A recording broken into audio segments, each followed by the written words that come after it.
Hello, everyone, and welcome to the latest installment of my Changing Beliefs, Changing Lives series. First off, I just need to let you all know that we are having horrible thunderstorms in my area right now. So if I suddenly go dark, that means I lost power and or internet. Um, but hopefully that won't happen. It seems to have calmed down a little bit in the last few minutes here. Uh, for those who don't know, I'm Wendy Gordon. My Substack is Changing Lives, and it's about mental and spiritual health. I am a former pastor and depression survivor and NAMI recovery peer group facilitator and all sorts of things. And so I created the Substack for anyone who wants to change lives, starting with their own, because we can't help others heal or help transform the world until we deal with our own stuff. And we all have stuff, and we do until the day we die. It's not like I'm now fully enlightened or healed. I just know that it's healthier to talk about things than to hide them, basically. And so that's what I do and help other people do. And my guest today is Kathy Brunner, and I will let her introduce herself and share a little bit about her Substack and her work. Hey, Wendy, how are you? I am well. I am so glad to be here.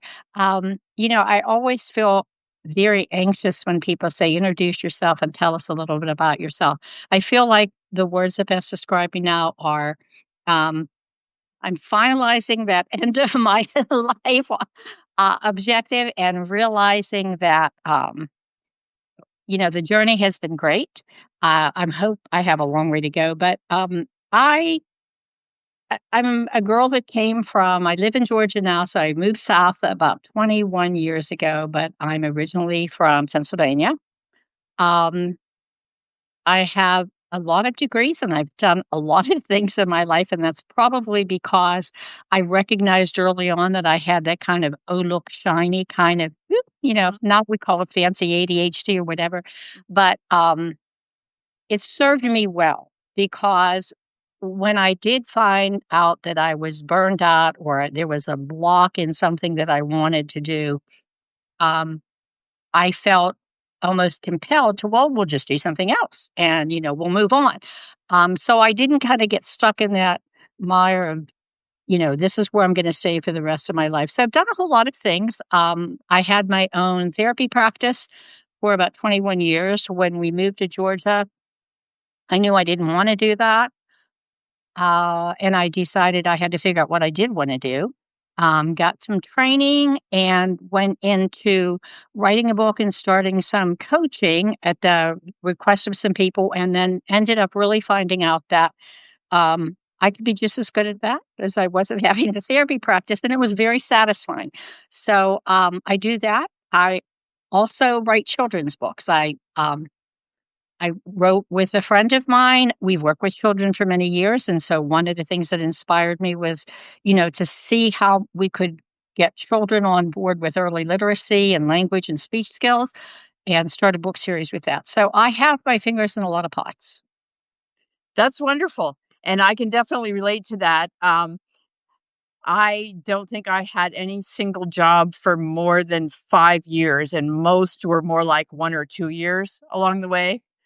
Um, my career as a pastor was the longest lasting one, and the 5 year was with one congregation.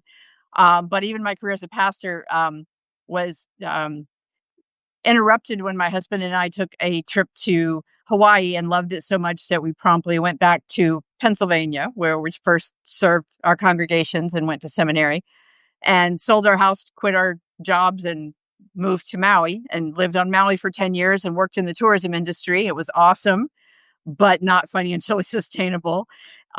So anyway, we briefly resumed our careers as pastors, and then the current political and religious climate was not conducive to us continuing those careers. I'll just put it that way.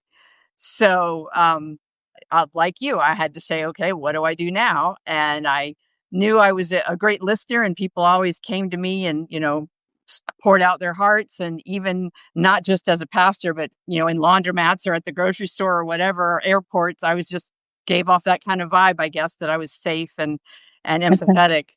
And so I do coaching now too, related to mental and spiritual health, and write and talk about my own experiences surviving depression, and was just diagnosed with ADHD a couple of years ago. And that led me to do a lot of reading about it. And it was really eye opening. It was like, oh, this explains so much. I thought I was just unorganized or lazy or whatever, too easily distracted, couldn't. And now it's like, oh, that all makes sense. Okay. It can be a good thing. And if you can funnel it the right way, it can be a very good thing. I've always been told by people that we don't know how you get done what you get done, and how can you multitask like 5 or 6 different things at a time. That's all I've ever known. So it's second nature for me to, jump into that. I'm not saying it's always good for everybody, but for those people who have that behavior, sometimes that's what they need to function appropriately. Yeah, and I struggled with multitasking, and still do, because I'm so easily distracted that I like forget what I set out to do and do something different entirely. I hear you. But the flip side of it, the hyper focus, again, can be good and bad. But when I am, in the zone, focused on what I'm writing, or, something else, creating a graphic in Canva, whatever that I want to do and that I'm immersed in, my mind is stimulated on. I mean, I can sit there for like 8 hours straight and Sure. just be totally in the zone. And again, some of that is totally unhealthy, and I need to be moving, I need to be drinking water, I need to be eating, but it has an upside too. And the upside for me throughout my academic career was always that I would write my entire paper the night before in one draft and always get A's and told how wonderful it was, because I that's just how I work. I edit as I go, and I'm a perfectionist. And so there you go, ups and downs, goods and bads of, like anyone, we all, what's a strength can also be a weakness. Everything's Sure. on a spectrum. So, You just kind of have to know what works for you. yeah. Mhm. So tell me more about the coaching that you do now. I coach people who want to leave a job and do something else with their lives. Um, some of them, may still want to hang on to a job and only start a side income stream. Many of them have an idea or don't have an idea, but know they want to own their own business. And so I work with kind of 3 groups of people. I work with people who have already started a business, and uh, it's just not quite kind of working where they wanted to go. They've jumped in, but maybe they just didn't know all the pieces that would help them really thrive. So I work with business owners that have already started a business. I work with people who are looking to leave a career or a job and start a business. And I also work with people who um, maybe are okay with what they're doing, but know they don't want to be doing that job forever, or need to have a side income to supplement. And they're trying to figure out, what can I do to supplement? And it, can be for various reasons. They may have high medical bills.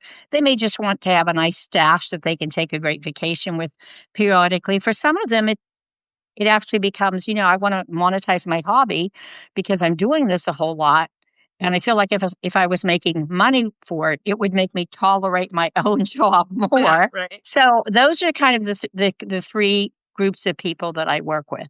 Um, I I love seeing people become passionate about how they earn their income. I think one of the worst things in the world is knowing that we have to go to work because we need the money, but we don't like what we do. And I think that can be so devastating when you don't have an alternative, that nothing else really matters. It doesn't even matter. I've had people that were making 6 figures that were miserable. And, Yeah. In like some how ways, the higher the income, the more miserable some That's people are. very true. It was sort of like, how can I jump out of this scenario and create something for myself, because this isn't going to work for me? And, it gave me a true appreciation for feeling the passion of watching people, getting people to the point where you could watch them jump into something and be enthusiastic about.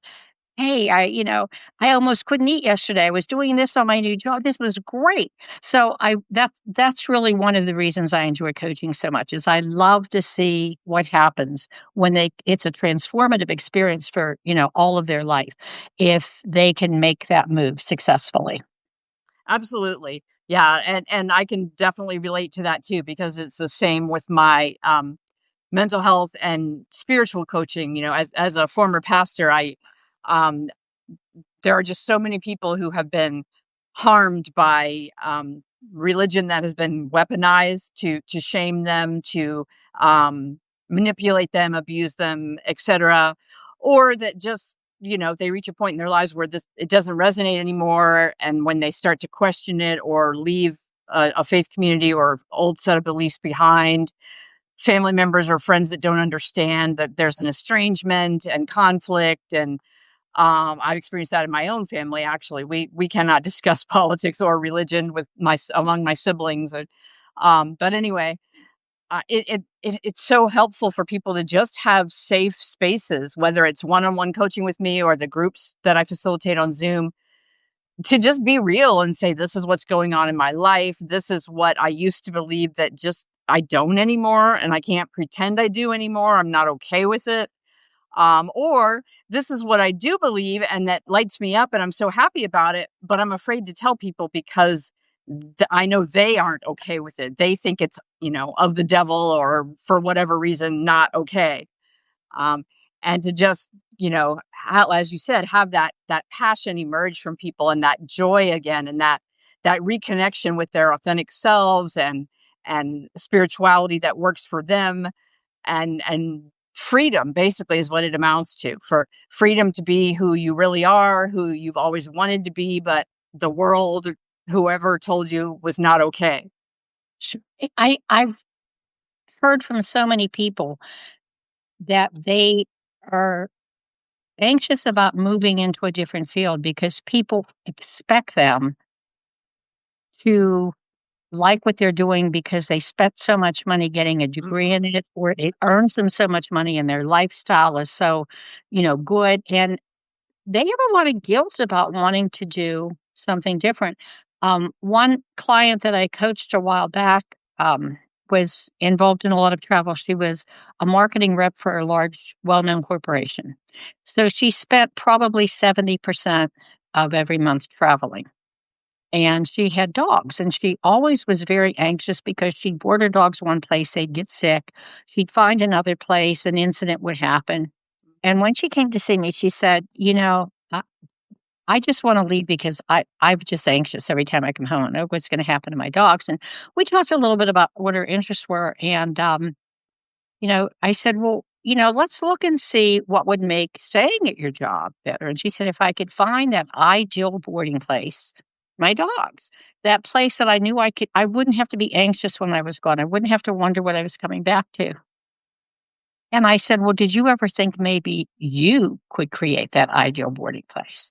And, uh, now we're several years later. She originally started with just getting some land from somebody and boarding her dogs, created some space where she boarded more dogs. Now she has facilities all over the Midwest. When she I will never forget what she told me the day she handed in her resignation. She said, "I don't know how to explain to them that I'm going to the dogs." But she said, "I feel like, if I don't do this, I will never be true to myself." And, she when she did hand it in, I guess she had talked to her boss a little before that, but when she handed it in, she had people come up to her and she said, "They didn't even wish me well. They didn't even say, 'We hope you're successful.' They just said, 'Are you sure Mhm. you really wanna do this?'" And I said, you're gonna find that all the time. I mean, the majority of people think there is safety in staying inside the box. So when you wanna move out of the box, that raises a lot of red flags to them, like, "What's wrong with her? What's wrong with him?" Yeah, they're either Why can't jealous or Yeah, they're afraid for you. They may really care about you and be worried, understandably, about, all the financial instability that comes with starting your own business sure. or, doing anything new, basically. Um, but yeah, like you said, there comes a point where it's like, okay, I can either be true to myself or I can, stay in this job I hate and have the illusion of a guaranteed paycheck and good benefits that can be snatched out from under you at a moment's notice. Sure. I've had that happen more than once along the way. And, supposedly good, stable jobs. And I've just gotten the glowing performance review and all the things. And suddenly, oh, we don't need you anymore. Mhm. Or, here's someone in another country or a brand new graduate who will do your job for half the price or less or whatever. That's so very true. I think COVID really changed the way people see work, not just in the work from home kind of thing, but um, I think during that period, people kind of reevaluated priorities and their perspectives about what they really needed in their life changed. And people started to realize that work consumed a large amount of time and often for not a great deal of satisfaction. Yeah. And I think it was a good jumping off point for several people because then they realized, yes, I have a good job. And yes, I do what I'm doing well. And, I feel kind of secure here. But there's a difference between being secure and being content. And Yes. I think a lot of people it just sort of made them look and realign their priorities and discover what else they would. And as somebody else said, well, I've done this for 15 years. I want to see if I can do something else for 15 years. And I really like that. I like that attitude because I think so many people were, um, for a long time, we were told the best employees stay at a job forever or for 20 or 25 or 30 years. And I'm thinking, but a job isn't like a marriage. Right. A job is different because there's really not that cooperation. You're working for somebody and you're helping them succeed. It's not doing a whole lot for your success. It's just letting you pay your bills. So again, I think that during COVID, we did see that change. I don't think we're going to go back to it. I think we've seen a whole new interest in entrepreneurship and contractors and the gig economy and Mhm. whatnot. And it's so much easier now. It used to be that the costs to start your own business were absolutely prohibitive because you had to rent office space or buy land or Right, whatever it right, might be. And now anybody can, have an internet storefront for very little to no right. cost and just, experiment. And that's not to like oversimplify things because it is a financial struggle. I'm not going to lie. I definitely made more money, when I had a traditional job with a steady paycheck. Um, but the potential is for exponential growth is far greater too. So ultimately, I may well be making a lot more than I did, but even if I don't, I'm much happier. I'm doing what I feel led to do, what I'm passionate about. I get the satisfaction of helping more people, knowing I'm making a difference in the world. All of those things that you can't put a price tag on. That's absolutely 100% true. Very true. And I think there's even things like shared office space now, Hmm. where even if you do need a brick and mortar space, you don't necessarily have to go and rent a space just for yourself. So people are finding that kind of community shared office space works well for what they want to do. I've just seen such an increase in people feeling more comfortable moving out of that traditional, got to go to work, got to do this. Yep. And it's kind of funny. I have a friend that does interviewing for a company, and she said their company is actually anxious about losing good people because those people are recognizing, I could probably do this on my own and make more money. Exactly. And They're she said, becoming yeah, consultants. I think more companies are recognizing there's not that huge concern about what if I don't make it and can't come back in and get something. I mean, I think if you've got the experience and you have the commitment, you're going to make it. Mm. You're definitely gonna be able to, jump in there and do something. Yeah. And I think the other piece is that companies have changed and our culture has changed. It's kind of become more and more focused on the financial bottom line and making money and having power for the company or the shareholders versus genuine concern for the employee's well-being. My husband had a job along the way for a major national retailer, and was uh, chastised because he didn't meet his sales quota. And the reason he couldn't meet his sales quota is because the store was so understaffed. They kept pulling him off the floor to do jobs that other people should be doing, but they couldn't find people willing to do. And so that's just and there were multiple issues. And but my point is that it used to be that reason employees were loyal to companies is because the company had a good pension plan and the Mm. company treated them well, gave them more time off, genuinely cared about them, understood that they worked from 9 to 5, and after that they had a life and didn't work. And all of that has just shifted so much now where employees are basically supposed to be, you know, unquestioning, obedient servants to and do whatever they're told. And some of us, our ethical values won't allow us to do that. Our concern for our own mental and physical well being, our just desire to have healthy relationships, for lots of reasons, are saying no. That's I'm not willing to do that. Now, I will say, in all fairness, there are still some really wonderful employers out there. I have a very part-time job for a company that, if I were ever going to be a full-time employee for anyone, which I don't think I am, but that would be the company. Um, they are just unbelievably good, not only to their employees but to their customers, which is why they're so successful. It's a tutoring company. Um, and so I do SAT and ACT exam prep tutoring via Zoom and sometimes in person for high school students. But anyway, um, but like you said, it always comes back to, how am I being treated? And is this work fulfilling to me versus is this just something that I dread? I mean, I've had some jobs where I literally sat in the car and cried on my way And driving to work, and sometimes in the bathroom at work. I hear that. I hear that a lot. I really, make sure I really instill in everybody that you cannot expect companies to be loyal, um, to an employee Right. or, to a even to a contractor. You can't because that their bottom line is, "I'm in it for me." And that's okay, but you have to not feel and take personally. I know somebody on Substack a couple weeks ago wrote a thing about, being laid off is not a personal attack.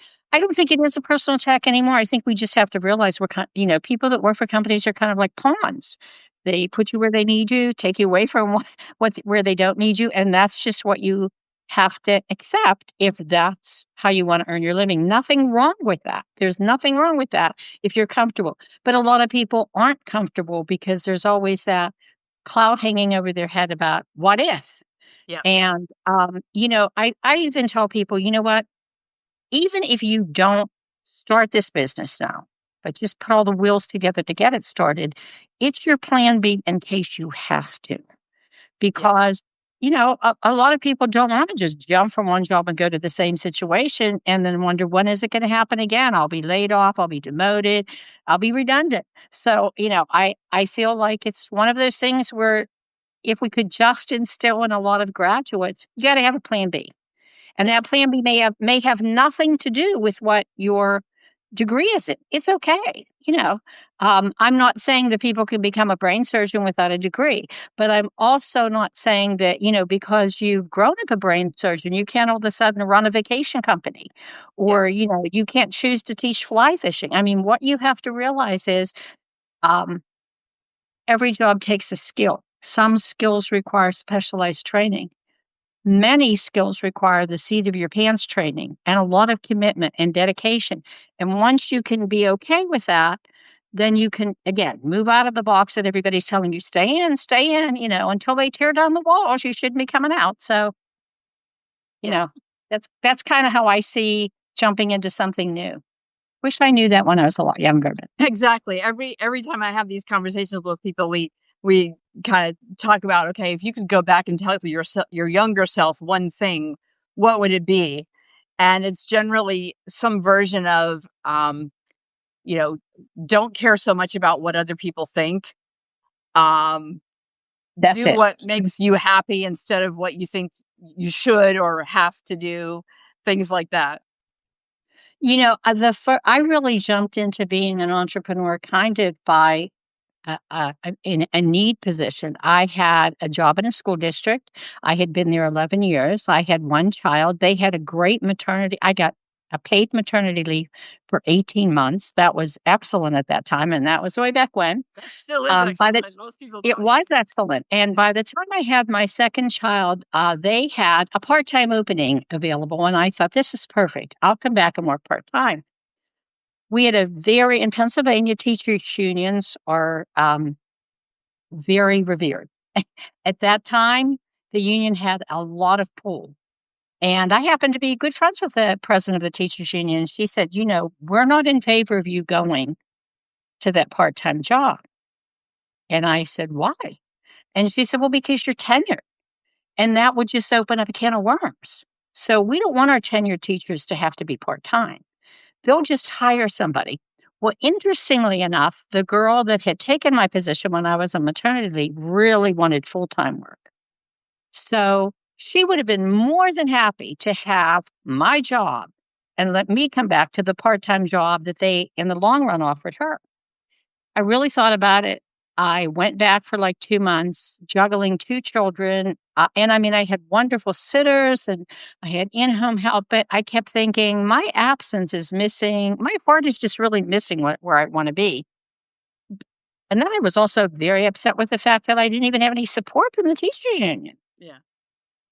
And I, went before the school board, gave them a letter. They basically said, "We're not gonna entertain this. You can't come back part-time." And about 2 weeks later, I handed in my resignation and said to my husband, "I'm just gonna start things privately." And I did. So that wasn't even I didn't start my first business that I ended up having 21 years at with any real thought about what do I do. But it did teach me something. When you're really desperate and really want something, you can make things work. I didn't have the help and support I knew I needed and see entrepreneurs now being able to roll things much quicker then, but I learned a lot from it, which is probably why I got into coaching entrepreneurs because now I know what they need to be successful from the get go. So 21 years later, yeah, I learned a big lesson. I learned I could do it. It was never something that was, in my wheelhouse before that. But when somebody said no, I decided, okay, well, I'm going to make it a yes for me. So that's what I did. Yeah. And I think a lot of ourselves find ourselves in that position. I thought, I was a pastor and that was going to be my career until I died. But really, I wasn't planning to retire necessarily. Um, and life happened, lots of things changed, and suddenly that just was not possible anymore. And um, at first, I spiraled into a deep depression and just like, what's my purpose now? So much of my identity was, all about helping people and being, sought out as a speaker and praised and all the things, all that external, validation that, basing our self-worth on Sure. productivity and praise, as we talked about before we went live.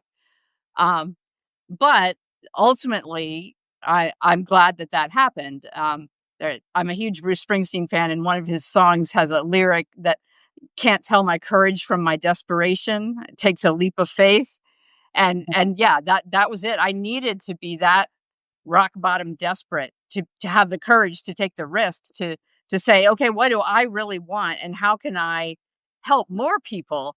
Because my spiritual beliefs are much broader than any one churches or faiths.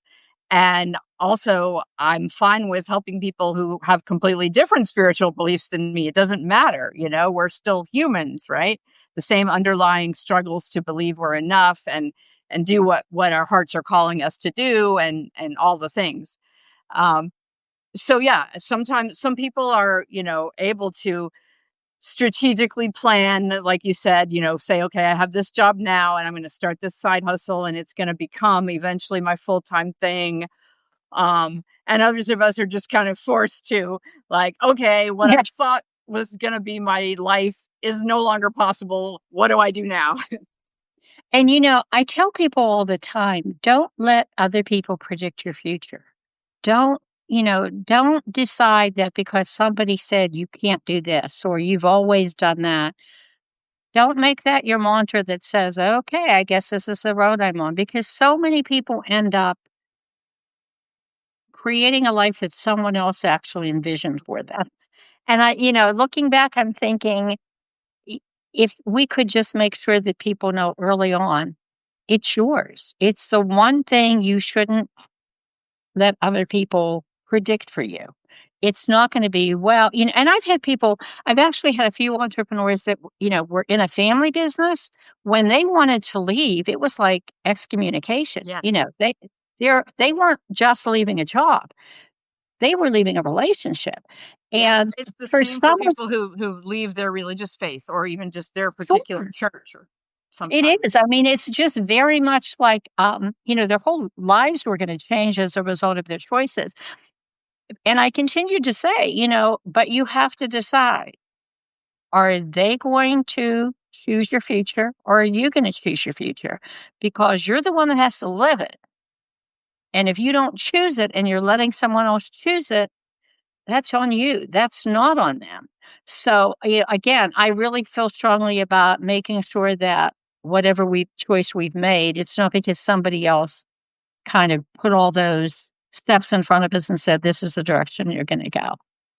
Uh, Yeah, the way I phrase it with my coaching is learn to use your inner compass instead of someone else's directions for guidance. a good way to put it. Very good. And we just absorb so much unconsciously, not just from our families, but society as a whole, that, this is the American dream or the good life. You're supposed to want and do all the things to climb the corporate ladder, to buy a bigger, better house, car, second home, vacation, whatever it might be. Sure. And for many of us, that's not the good life we want. That's and certainly not worth the price to get at any rate. And I think too, the older you get, the more you realize also that, um, you need to kind of have an inner peace about what you see yourself as. People when you're younger, people are going to ask you, "What do you wanna be Yes. when you grow up?"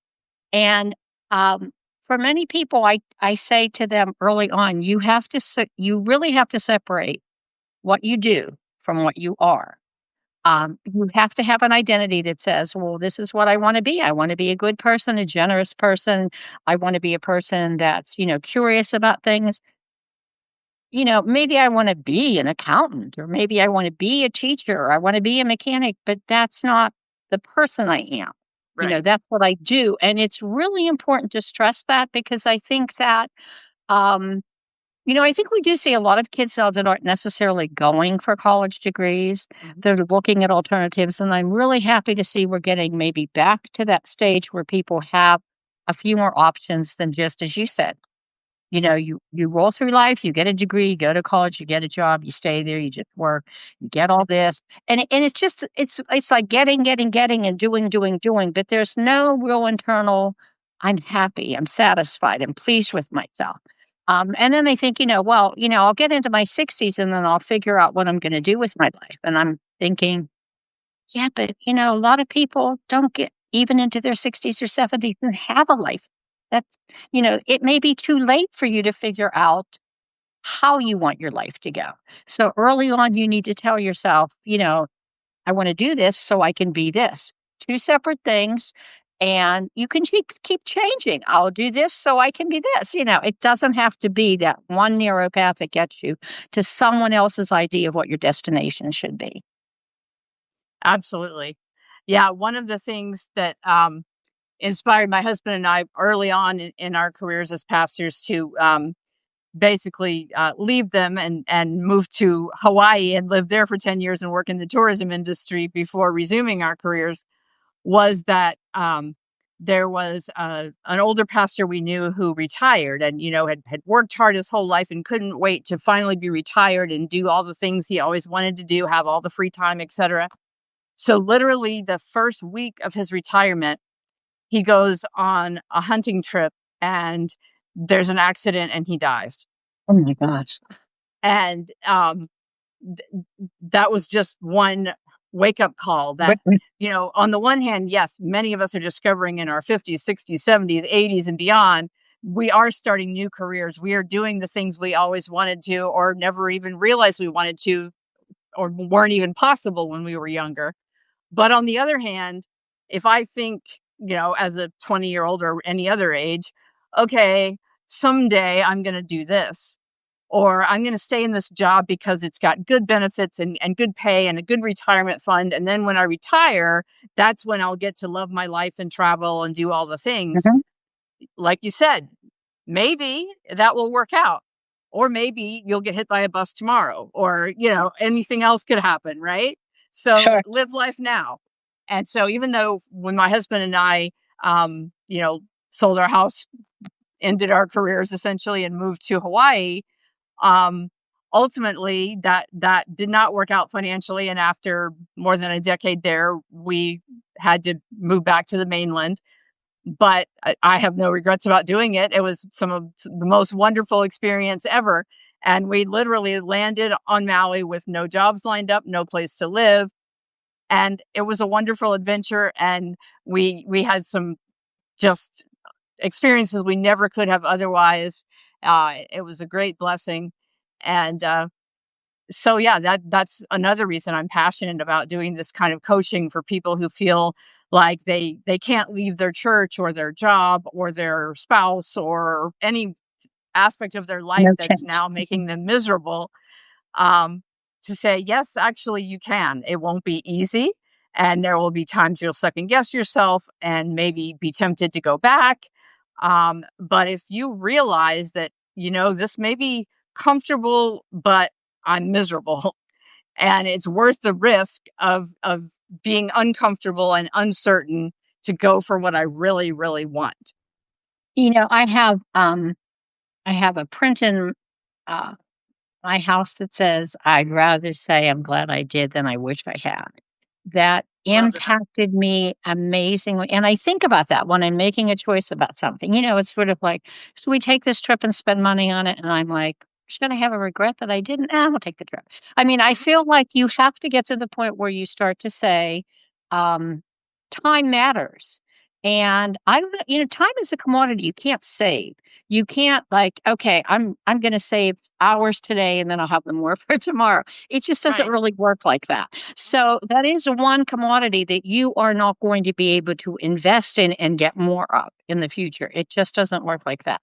So you have to decide, what value am I going to put in the time that I have? And I sometimes will ask that. I will always say to my clients, are you going to tell me that you're, glad that you did?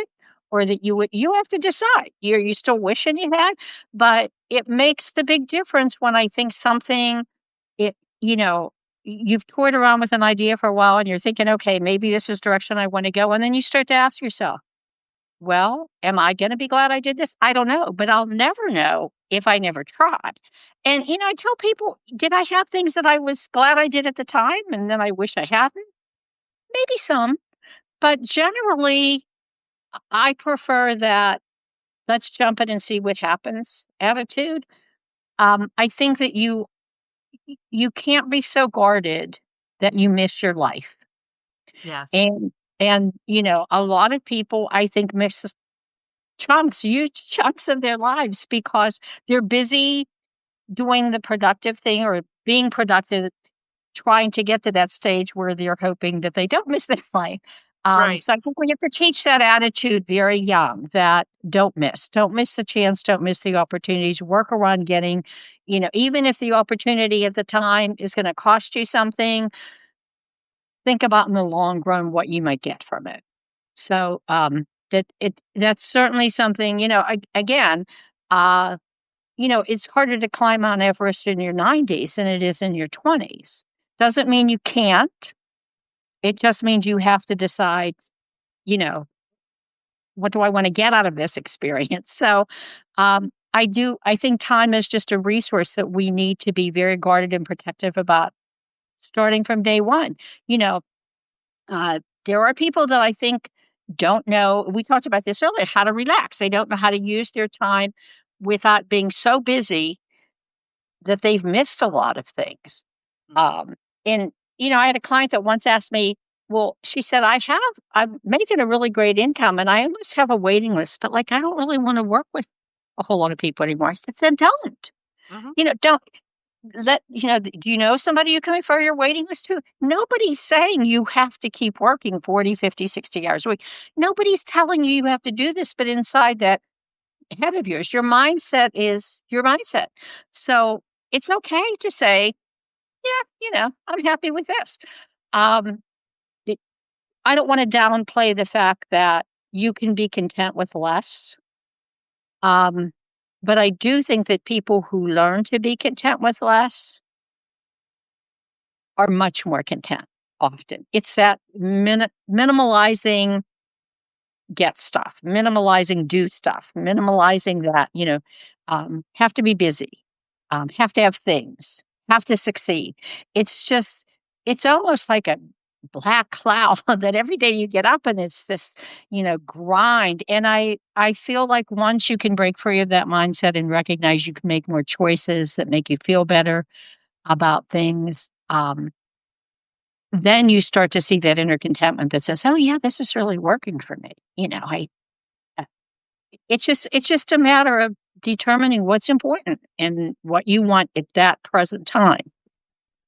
Yeah, like you said, it comes down to priorities, and it's also not like a once and done thing. I know for me, there's an ongoing struggle between the quote responsible adult brain that's telling me no, don't spend that money now. You have debt.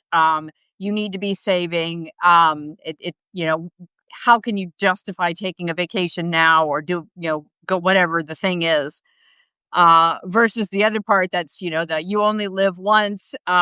You may never get this chance again. That you really want to do this, just do it. And the biggest way that played out for me recently is, I mentioned earlier how much of a Bruce Springsteen fan I have been since high school. And he just wrapped up a world tour. He's 75, a great example of living your dream life at any age. But anyway, um, so he would, I was going to go to a concert, and um, the voice in my head, it was in another city, and I had planned it because it was around my birthday weekend, and that's kind of how I justified it. But then as it got closer, I was like, we can't afford this. I need to, cancel my airline ticket and not go to this concert. But I just would be like in tears, even at the prospect of doing that. Anyway, so the Bruce brain, as I call it, won out, and I went to the show, and I had just bought a nosebleed seat behind the stage because that was what I could afford. But a friend from a fan group actually ended up with an extra ticket that she gave me that was like super close to the stage. And anyway, so the night was wonderful. There's now a YouTube video that someone I don't know posted that I'm actually in dancing, having a great time. And I got one of the band members, Stevie Van Zandt, to autograph a poster I had made later. So all these wonderful once in a lifetime experiences that I would have missed if I had let my responsible adult brain Yeah. convince me, no, it's not okay to do this. You haven't earned it. You haven't worked hard enough. You don't have enough money saved, all the things. Um, and on a smaller level, just this week, I had one day where I, took the entire day off. I knew I had needed a break. My brain needed and body needed to relax. And so I took a long bath and read a novel and went for a walk in the park, took a nap. And then the next day, when I was still just really feeling tired, there's that harsh taskmaster like, you've got stuff to do. You had a day off yesterday. You don't get another day off. You have to do this, this, and this. Um, so, even those of us who know better don't always do better, I guess is my point. But also, we learn and it gets easier and easier to recognize sooner, oh, this is that unhealthy message I've internalized from society that I really don't believe or want to live by anymore. I when you were talking about that, about feeling guilty because you took a day off, I actually do when I coach clients, teach them. We do one training that's called How to Be Good to You. And I talk to them a lot about um, recognizing that. productivity is something that needs space and time to really grow. And if you're so overwhelmed in everything you need to do in your business and on your business that you can't take a break, you're going to find in the long run that productivity just starts to plateau. And so we talk about, things they can do that really just rejuvenate them. And recently, I think I shared with you that I wrote a post on Substack about being a slacker. And I said, even that word it just connotes such bad things. But I feel like we need to learn how to just be okay with a nothing. I mean, I really like that quote, it's time well wasted. And I think, yes, yes, we need to have some time that's well wasted because to others it may look wasted, but to us, it can be well wasted. It can be getting in touch with just, my body just needs to relax for a while. My body just needs an additional couple hours of sleep or just needs to go for a walk and just take in the sounds of nature. I just need to get away from the situation and clear my head or whatever.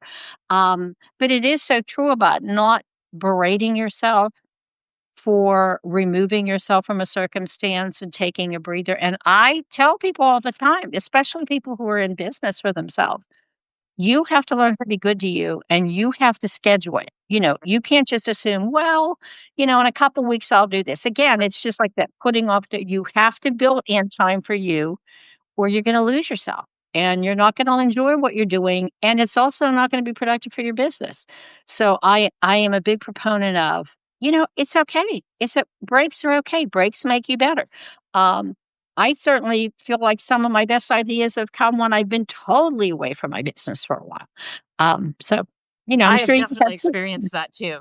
Mhm. We our culture is so focused on productivity, and the irony is that we're actually more productive when we're well rested, when we're more relaxed, when we step away from a task and come back to it with fresh eyes. Um, I have been amazed at the difference when, if I'm either stuck on something or just frustrated because I've spent hours on it.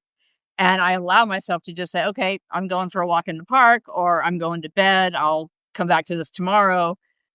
Suddenly it's much easier and the quality of the work and the time is higher and it takes less time to do it and all of those things.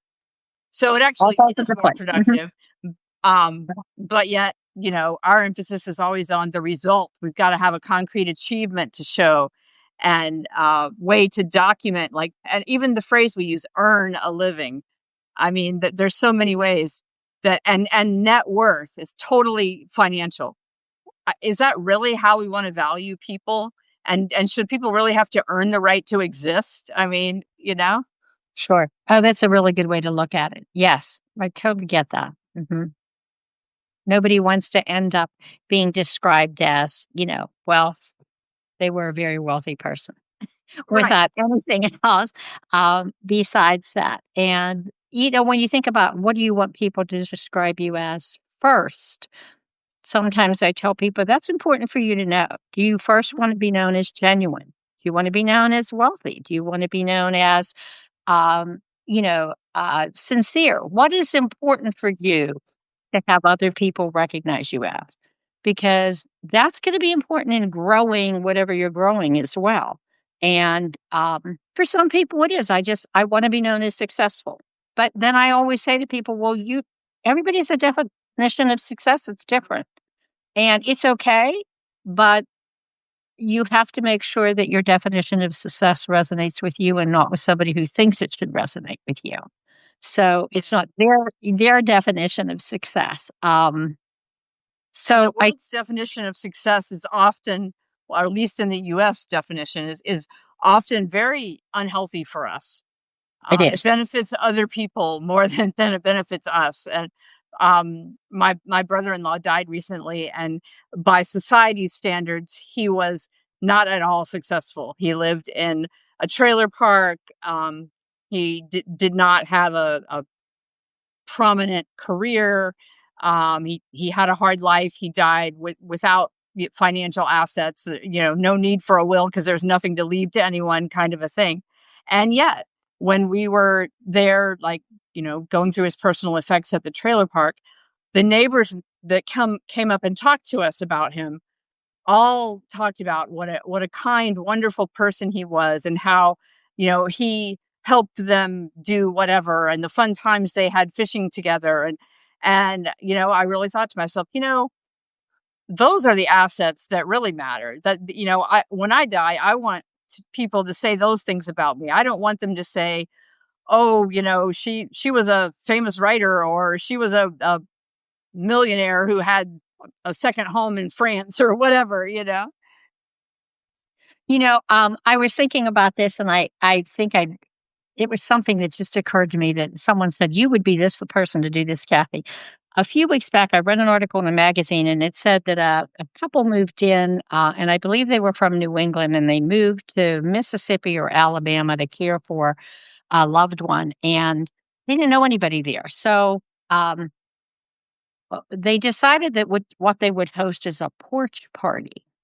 And they described it as, okay, once a month, we're going to tell people to just bring their favorite drink, and we'll have some snacks and hors d'oeuvres, and we'll just hang out around the porch and get to know each other. And I thought that was just so cool when I started to think, I have started some groups in my neighborhood, and they've been fine, but their core maybe 6, 10 people in those groups. But I don't know a lot of my neighbors. There's 150 houses in my neighborhood. And I thought, well, you know what? It wouldn't be a bad idea, and I mentioned that to my husband a week or 2 ago. He said, "We would do what?" And I said, "Well, I mean, just kind of like we opened up some other groups, we would say, okay, we're gonna host a party on the porch from, like, maybe 7 to 10, bring some snacks, your kids can come if they want, blah, blah, blah." But I thought, if we had more opportunity to engage in life with kind of spontaneous activities that connect us, I think we would start to see more genuine relationships occur. I think people would not have to worry about, am I going to fit in?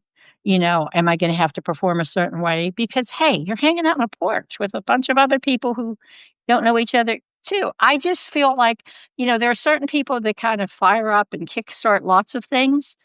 And I like that. I like that people feel comfortable doing that, and I've started to think, "Yeah, I think I'm gonna do a porch party and see what happens in this neighborhood." But I just loved reading that, and it's like people that got the idea to start the little free libraries, Yes. and then someone else I saw actually started a thing where she had canned goods and you put them in a thing, and then somebody comes and collects them, and I thought, "Right, yeah, these people just, took an idea to a different level, and it's wonderful." You know, it's just great to have that connection that says, "I'm open to something different, even if I don't know how it will go." Yeah, Um, it's funny you mentioned that because I've started doing that online.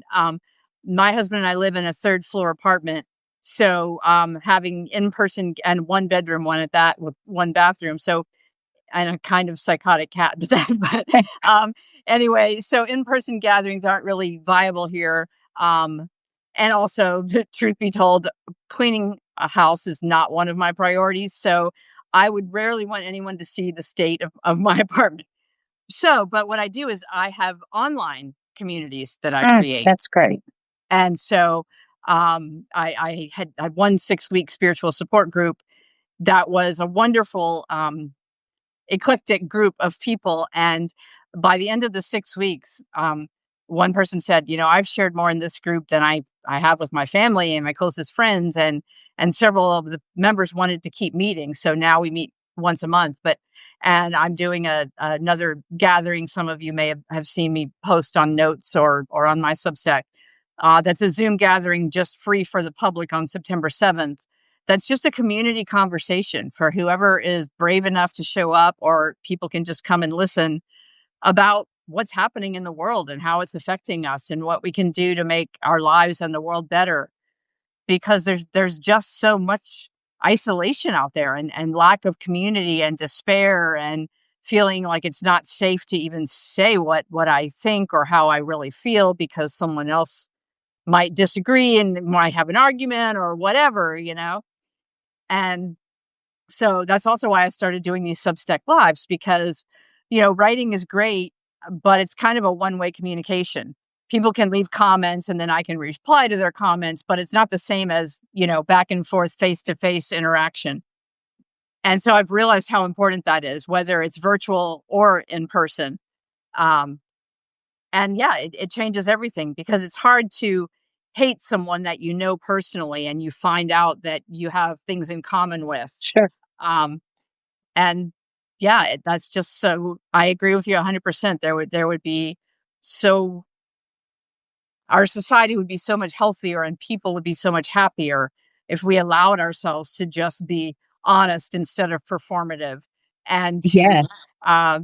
be relaxed with each other and honest and not feel like we have to present this image of constant strength and having it all together and knowing all the things. And One of my mantras is perfection is way overrated. And and it is. I mean, I feel like it's something that you're always gonna strive to live up to, and it's really hard to reach. So I want to often say to people, "Get over yourself and realize none of us is gonna get there." yeah, And, one of my mantras is I'd rather be real than perfect. there you go. I like that a lot. I have to remember that. Easier said than done, though. It's definitely, perfectionism is another thing that I have struggled with, that I can, recognize for the toxic thing that it is, and yet still get sucked into it sometimes.